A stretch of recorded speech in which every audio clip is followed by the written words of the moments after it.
right, everyone, this is Tim with New York Giants Strike Talk. Of course, the NFL draft is rocketing here, rocketing closer every day, every moment. We've already gone through the bulk of free agency, so we have a better idea and a better understanding what the New York Football Giants have done in free agency, where they may go directionally in the draft.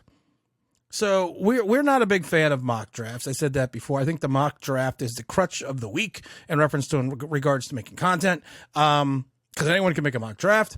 But you know what I want to do? I want to kind of do a draft, but I want to do it one round at a time.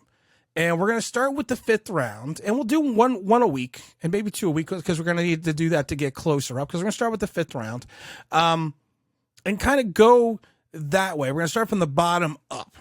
And I think we're going to have a lot of fun with this. If you haven't noticed, there's a QR code somewhere here on the screen. If you take your phone out and scan on that QR code, that'll take you directly to our Twitter page, because people have asked us about our Twitter account. Just scan, follow, like, subscribe, all that fun stuff that you're supposed to do. But if you scan that code, they will take you directly to our Twitter page, where you can get all New York Giants Straight Talk information, all New York Giants information, all of my thoughts, all that fun stuff. So the New York Giants, we're gonna do it.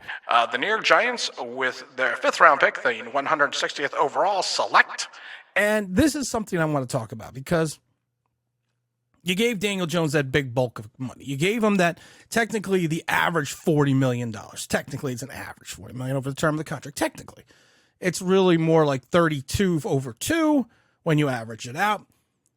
But you are guaranteed that you're going to be with Daniel Jones at least 2 to 3 years. And you really do need to try to cultivate a quarterback. You got to find someone, it might not be in this draft, but you got to kind of find someone that you can work with. Everyone knows I'm a huge Hendon Hooker fan. Huge fan of Hendon Hooker. I think he could potentially be a star in this league. I'm not concerned about him being 25 years old. I'm not concerned about the ACL injury. I'm more concerned where the Giants could get him. I think there's going to be a run of the big 4 quarterbacks right off the bat within the first 10 picks. And I think he'll be the 5th one off the board. I think he potentially could come off the board in the latter half of the first round. And I don't think, positional value-wise for the Giants, it would be smart to take him there. I really don't, because of the fact that I think there's many more needs on this team than grabbing a project quarterback, because that's what he's going to be, because you have Daniel Jones for 2 years at the 25th pick.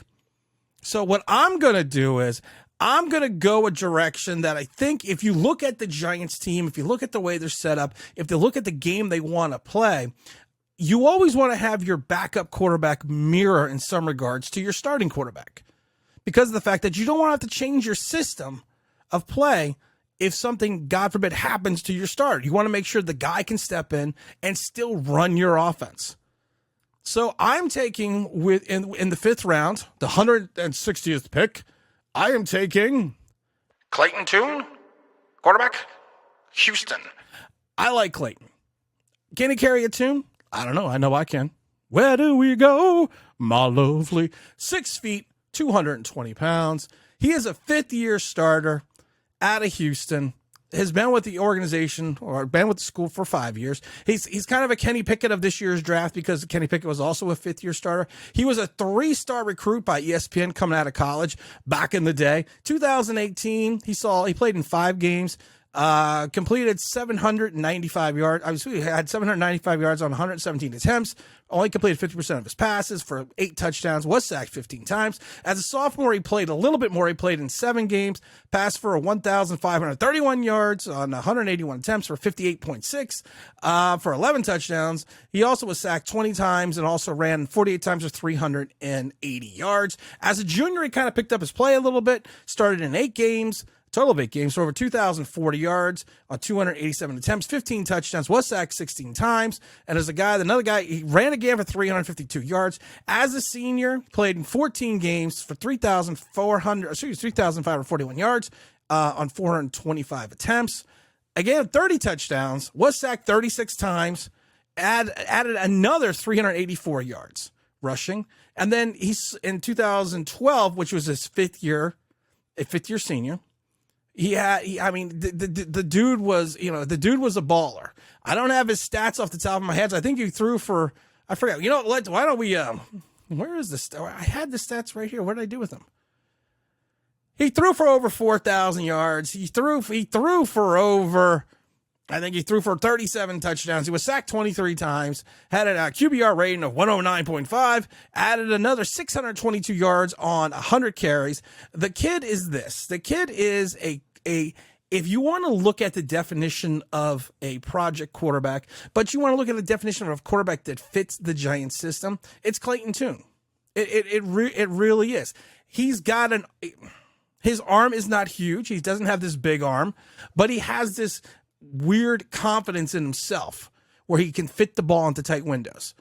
Downfield at least 20 yards, easily 20 yards. And he can play well into the spread offense with multiple wide receivers. He is a experienced, very high-level experienced signal caller.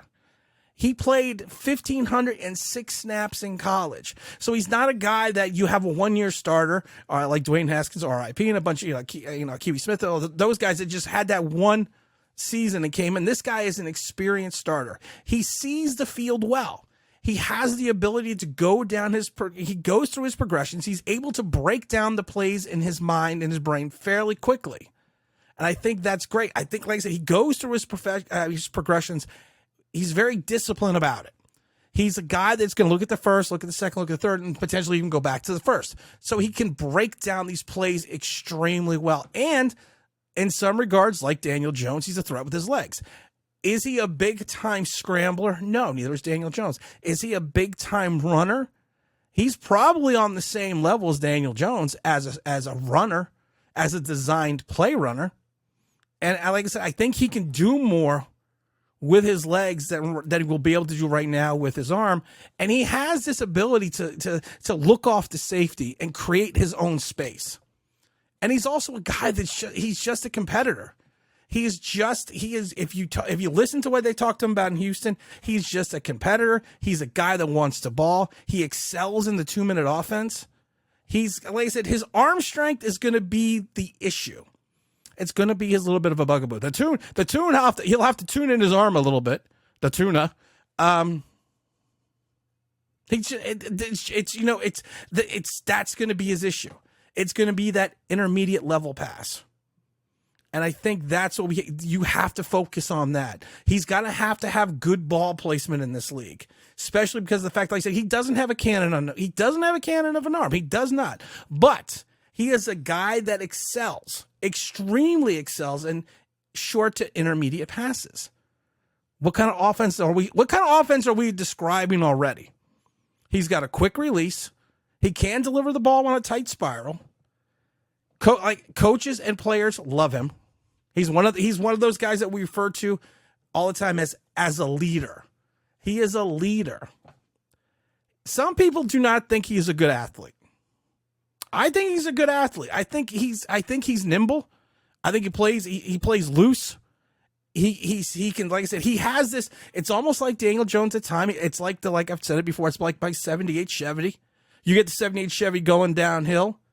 It goes down quick. It may take a little while to, roll up and go down there, but once you get it rolling, it rolled quick. And I think that's going to kind of be his mentality. He is very much, I'm not going to say he's Daniel Jones clone-esque, but he has the same attributes and ability.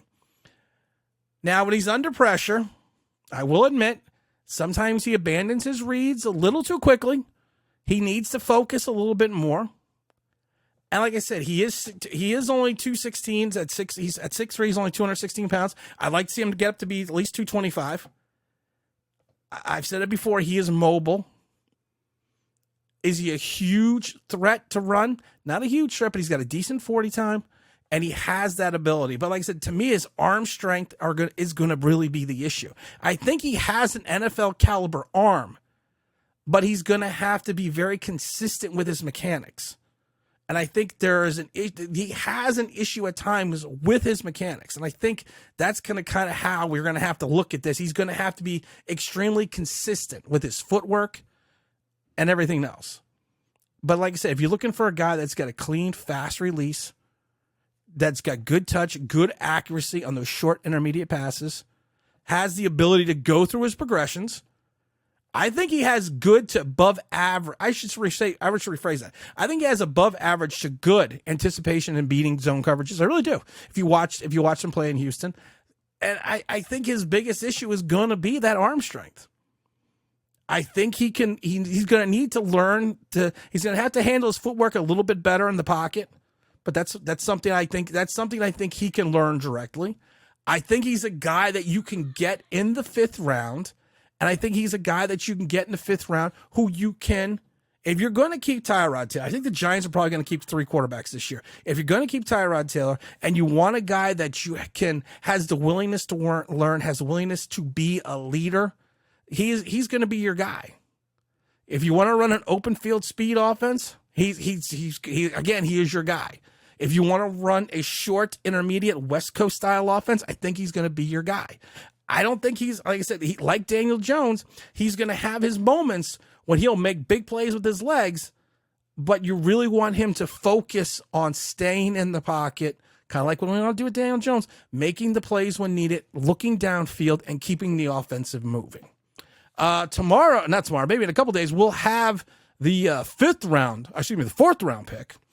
I'm not going to say where we're going, but I think you see that we're taking the big quarterback Clayton Tune from Houston in the 5th round, 160th overall.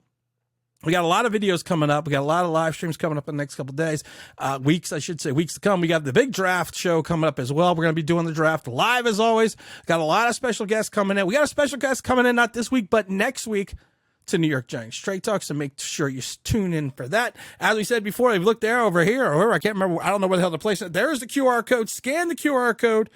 Go to our Twitter page. Make sure you subscribe, or I guess you follow on Twitter. Make sure you follow on Twitter so you can get all New York Giants Straight Talk information. And again, this is Tim. This is New York Giants Straight Talk, and I'm out of here.